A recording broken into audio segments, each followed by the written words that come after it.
Some men explode. They fire off texts at 2 in the morning, copy everybody's boss, threaten to call the police over a casserole dish. Me? I sent one email, booked a better table, and let the silence do the rest. I'm Neil Gauthier, 58 years old, retired structural engineer, born and raised in Hamilton, Ontario, spent 31 years calculating load limits for bridges. I know exactly how much weight a structure can hold before it fails.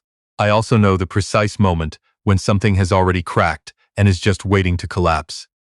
I've survived 3 Ontario winters bad enough to make the national news, a market correction in 2008 that cost me more sleep than I'll admit, and 29 years of marriage to Carolyn. God rest her. I know how to wait. What I don't do, what I have never done in 58 years of living, is let somebody walk into my life, take something that belonged to my wife, and then send me a thank you card for the privilege. This story starts with a dinner reservation I'd been holding for 8 months. Carolyn passed 2.5 years ago. Ovarian cancer. 54 years old. She used to wake up before anyone else in the house, make herself a cup of red rose tea, and sit at the kitchen table, reading seed catalogs with the focused attention other people give to legal documents. She planned gardens the way generals plan campaigns. She could name 47 varieties of clematis from memory and had opinions about each one. She was the smartest person I have ever known, and I was lucky enough to know it while she was still here. She had a notebook, a paper one, not a folder on a laptop, because Carolyn didn't trust the cloud with anything she cared about. Green cover, spiral bound, the kind you buy at Staples for $3.99. She called it her eventually book. Restaurants she wanted to try eventually. Places she wanted to see eventually. Things she wanted to do once. Megan was through university, and the mortgage was paid down, and life stopped being quite so logistically complicated. I found the notebook 3 weeks after the funeral, on the shelf, beside her side of the bed, between a biography of Pierre Trudeau she'd been reading for 2 years and a paperback mystery she'd dog-eared 40 pages in and never returned to. I sat on the edge of the mattress and read every page. It took me almost an hour because I kept stopping. Near the back she'd written, Langdon's, anniversary dinner, the tasting menu, book way in advance. Neil will forget. Langdon's is a restaurant in Toronto. Not the flashiest place in the city, not the one that gets written up in magazines every other month, but the kind of room that's been there for 30 years, because it's always been exactly right. White tablecloths. Lamb from a farm in Prince Edward County. A sommelier named Douglas, who has worked there since, before some of the current kitchen staff were born. Carolyn had read about the tasting menu in a food column and circled it with a green pen. She'd written beside it, 12 courses, we will absolutely not finish. Worth it anyway. I made a reservation 8 months out. They book up that far. I requested the corner table by the window, the one that looks out over the courtyard. I paid a $200 deposit, non-refundable, which for Langdon's is standard and which I considered entirely reasonable for a meal Carolyn had been circling in a notebook for 3 years. I was going on what would have been our 30th anniversary. Going alone. Taking her with me the only way I still could. My daughter, Megan, is 26. She has Carolyn's eyes and my stubbornness, which is either a useful combination or a catastrophic one, depending on the circumstances. She'd been with her boyfriend, Joel, for about 2 years when all of this happened. Joel himself was fine, quiet, worked in tea, laughed at the right moments, remembered to say thank you. What I did not find fine, what I found increasingly less fine the longer I observed her in operation, was Joel's mother, Renata Sabo, 63 years old, originally from Barrie, currently operating as though the entire Greater Toronto area was created for her convenience. Renata had a way of walking into a room and immediately conducting an inventory of everything in it that didn't meet her standards. She'd visited our house once and described the backyard as having potential, which I understood immediately to mean it looked nothing like hers. She called me Neil, the way people call you by name when they want to remind you they know it. She had opinions about everything, delivered them without being asked, and seemed to experience other people's good fortune primarily as an inconvenience to her own. I was civil to Renata because Megan loved Joel, and Joel came with Renata the way February comes with black ice. You don't have to like it. You drive carefully anyway. The call came on a Wednesday evening in March. I was in the kitchen doing the dishes, which I do by hand because Carolyn always said the dishwasher didn't get the corners of the mugs. Old habit now. My phone was on the counter and it buzzed with Megan's name. Hey Dad. Hey sweetheart. What's up? A pause. The kind with texture. So, I need to tell you something, and I want you to hear me out before you say anything. I turned off the tap. The anniversary dinner, she said. The reservation at Langdon's. What about it? It's just, things have been tight lately, and Joel and I have been trying to figure out finances, and I was talking to Renata about it, and she mentioned that a reservation like that, at a place like Langdon's, especially the deposit you've already paid, it would mean so much to her. She and Joel's dad never really had that kind of celebration before he passed, and she thought maybe, since it's so hard for you to go to these places without Mom anyway. Megan. I know. I let the silence sit for a moment. The kind that does the work words don't need to do. How does Renata know about my reservation? Another pause, smaller this time, which made it worse. I was showing Joel the notebook, Mom's notebook, and Renata was there, and she saw the entry about Langdon's, and I mentioned you'd already booked it, and she just what? She thought it would be a nice thing. For you to pass it along, since it's hard. I see. Dad, I'm not upset with you, I said. That was not entirely true. Have a good night. I dried my hands on the dish towel. Carolyn had bought that dish towel at a craft fair in Dundas in 2019. I stood holding it for a minute. Then I called Langdon's, Douglas answered. I explained the situation briefly. A family situation had come up. I needed to transfer the deposit, and I'd like to speak to someone about whether any adjustments could be made to the reservation. Douglas was gracious, as Douglas always is. He said the deposit was indeed non-refundable as per standard policy, but that they'd be happy to hold the table under a new name if I wished to gift the booking. Standard process. I'd provide written authorization, the new party would assume the reservation, and any changes to the menu selections would go through them directly. I said I appreciated that information. I did not gift the booking. What I did was call Douglas back the following morning and cancel the reservation entirely. Forfeit the deposit. $200. I want to be clear about that number because it matters to the shape of what came next. The deposit was gone. The table was released back. And then I spent 40 minutes on the phone with a reservation service I'd used before for a work function years ago, and I found something better. Auberge Sinclair. A small French-Canadian restaurant that had opened 18 months earlier in the distillery district, the kind of place with 12 tables, and a prix-fixe menu that changes every 3 weeks. The chef, a woman from Quebec City, had trained in Lyon, and the restaurant had received a write-up in Toronto Life that Carolyn would have read 3 times and underlined. I'd heard about it, clipped the article actually, without knowing why. I booked the anniversary table. Same date. They had one opening because of a last-minute cancellation. The prefix was a $185 per person plus wine pairings.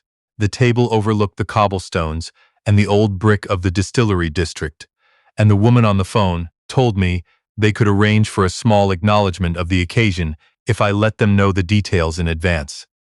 I let them know the details. Then I didn't tell anyone. I drove to Toronto on a Friday evening in early May, parked on Cherry Street, walked across the cobblestones in the last of the spring light, and checked in at Auberge Sinclair under my name. The host brought me to a corner table that looked out over the courtyard. There was a small card on the table when I sat down. It read, in handwritten script, "For Carolyn. 30 years." I sat with that for a moment before I looked at the menu. My phone was in my jacket pocket. I'd turned off the notifications before I left Hamilton, but I'd seen 3 messages from Megan during the drive and 2 missed calls from a number I didn't recognize. I turned the phone face down on the table and ordered a glass of Gauthier from a producer in Burgundy that the sommelier recommended with a confidence I trusted immediately. The first course arrived, a small tart of caramelized onion and aged cheddar with a curl of pickled apple on top. I ate it slowly. I got up, went inside. Carolyn would have asked the server what variety of apple, thought about that and felt something ease in my chest that I hadn't realized was tight. I didn't open my phone until I was between the 4th and 5th courses, mostly because I'd spilled a small amount of the consommé and was using my napkin. The The screen lit up on its own. 18 missed calls. I turned it face down again. By the time dessert arrived, a maple custard with a thin disk of dark chocolate and something I still can't identify that tasted like winter and wood smoke. The count was 23. The texts I could see in fragments on the preview. Megan, twice. Then a name I didn't have saved. Then Megan again. Then Joel. I drank my coffee. It came in a small white cup with a single piece of dark chocolate on the saucer. Carolyn would have eaten the chocolate before touching the coffee. I did the same. It was the drive home, somewhere on the QEW past Burlington, when I called Megan back. She picked up so fast the ring hadn't finished. Dad. Oh my God, Dad, where are you? Toronto, I said. Heading home. You were in Toronto? Tonight? I was at a restaurant in the Distillery District. A new one. Very good. Silence on her end. The kind that means something is assembling itself. Langdon's cancelled, she said. Not a question. She'd already figured out that part. Renata and Joel went tonight. The hostess told them there was no reservation under your name and no booking under a transferred name. Renata called the restaurant. She called me. She called Joel. Dad, she's been calling you for 3 hours. I know. She had to. They had to find somewhere else at the last minute on a Friday night in May. They ended up at a chain restaurant near the hotel because nothing had availability. I'm sorry to hear that. Are you? I thought about it honestly for a moment. No, I said. Not really, but I'm sorry you're in the middle of it. The silence this time was different. Longer. The kind where someone is deciding something. Dad, why didn't you just tell me you were canceling? Because it was mine to cancel. I kept my voice level, even. The voice Carolyn used to call my bridge voice, because it didn't give anything away. I paid for it. I made the booking. I chose to cancel it and book somewhere else instead. Renata did not have a reservation at Langdon's. She had a plan to take mine. Those aren't the same thing.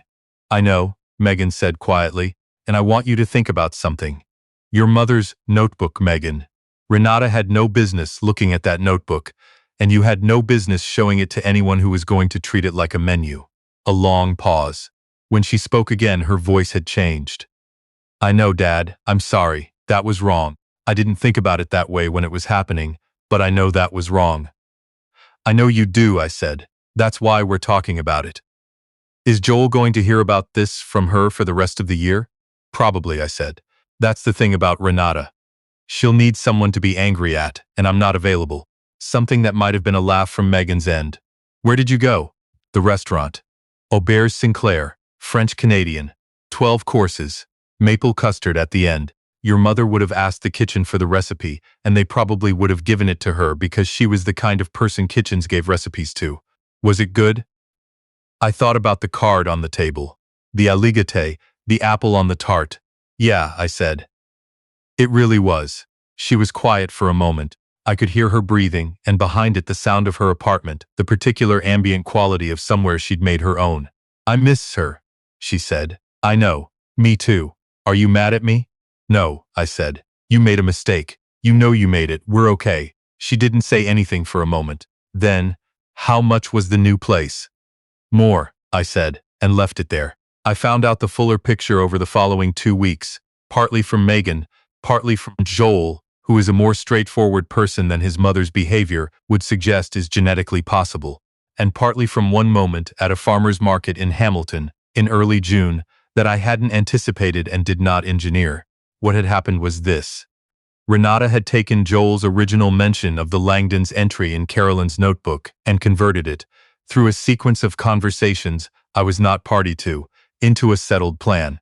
She'd told Joel she was going to treat him to a special dinner, a proper celebration dinner, the kind they'd never had when his father was alive. She'd made it sound like a gift she was giving him. She'd also, apparently, told at least 2 of her friends in Barrie about the reservation at Langdon's specifically, because Langdon's was the kind of name that carried weight, the kind of restaurant that meant something to a certain type of person in a certain tax bracket in southern Ontario. She'd been describing the evening in advance. When Megan had called her Thursday to let her know the reservation might need to be confirmed, Renata had already told people she was going. The chain restaurant where they'd ended up that Friday night was a perfectly fine chain restaurant. Joel had told Megan privately that the pasta was decent. But Renata had wanted the experience. The tasting menu, the tablecloth, the things she could describe to her friends afterward in enough detail to justify having mentioned it beforehand. Without that, she was a woman who'd had pasta in a booth off the highway, while the cobblestones of the distillery district were 2 kilometers away. She had called her own lawyer's assistant, or so I was told. Not the lawyer himself, the assistant, who, I understand, had informed her with some gentleness that a man canceling his own restaurant reservation was not, in fact, an actionable matter under any law currently in force in the province of Ontario. Imagine that. She had also, according to Joel, not spoken to him in any real way for 4 days after, which Joel had experienced primarily as a relief, though he hadn't said so to anyone except Megan, who had told me with the careful neutrality of someone reporting a weather system. The farmers' market in Hamilton runs on Saturday mornings on the south side of the mountain. I go most weeks in the summer. Tomatoes, peaches, a honey vendor from Ancaster, whose dark buckwheat honey Carolyn put on everything. I was at the honey table in early June when I heard a voice at the next stall that I recognized the way you recognize a specific frequency of static. She hadn't seen me. She was talking to the person running the preserves table, describing something at length. I caught the word Langdon's and stayed where I was. I paid for my honey, thanked the vendor, and then I walked to the preserves table, because the preserves table was exactly where I was going anyway, and I wasn't going to reroute my Saturday morning for Renata Sabo. She saw me when I was about 4 feet away.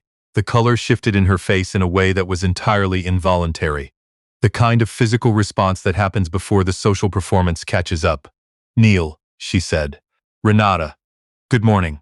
The woman at the preserves table glanced between us with the polite noncommittal expression of someone who has no context for what she's witnessing.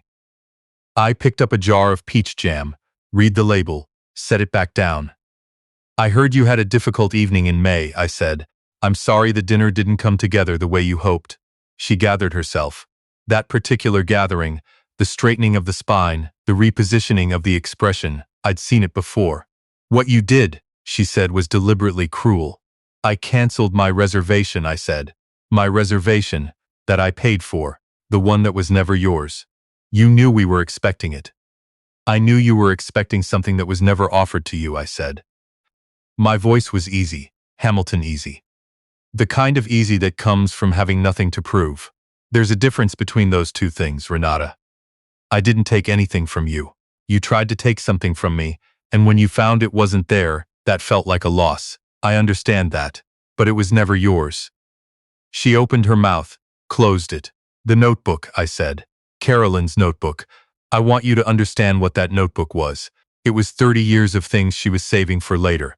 Things she was going to get to eventually, when we had time, when the kids were older, when life slowed down enough. She didn't get to eventually. So, I'm getting there for her. And I'm not interested in renegotiating that for anyone's convenience." Something moved through her expression. I won't say it was remorse, because I don't know Renata Sabo well enough to make that call. But something shifted that wasn't the same as her usual architecture of certainty. Faith, at her elbow, Joel's younger sister, who I'd met twice and liked immediately, was looking at the jam jars with the focused attention of someone choosing not to be in the room she was in. "Enjoy your Saturday," I said. I nodded at Faith. "Faith." I bought the peach jam, walked back to my car, and drove home to Hamilton with the buckwheat honey and the peach jam, and a pork tenderloin from a vendor near the east entrance. I sat at the kitchen table, same chair, same morning light, and made myself a cup of tea. Red rose. Old habit. There was one thing left to handle. I'd been thinking about it since the drive home from Toronto in May, the way you think about a calculation you've already done, but want to verify. Megan came for dinner the following weekend. Just her. She stood in the kitchen doorway, looking a little like she had at 13 years old, when she'd borrowed my car in the driveway, misjudged the distance to the garage, and waited 4 hours for me to come home before confessing.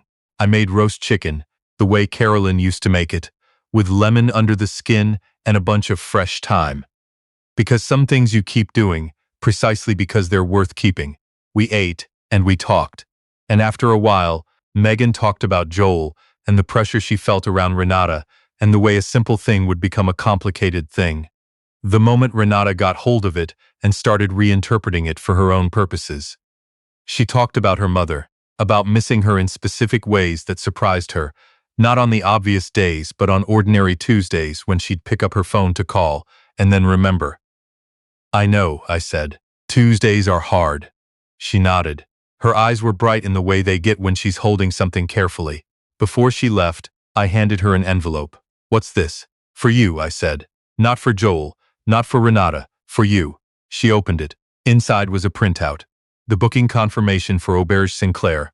The menu from that evening, which they'd given me at the end of the night on a small card. And the name and number of the chef, who had agreed when I'd called to thank her the following week, that she'd be happy to receive a reservation for a two-top if a young woman named Megan ever wanted to mark an occasion there.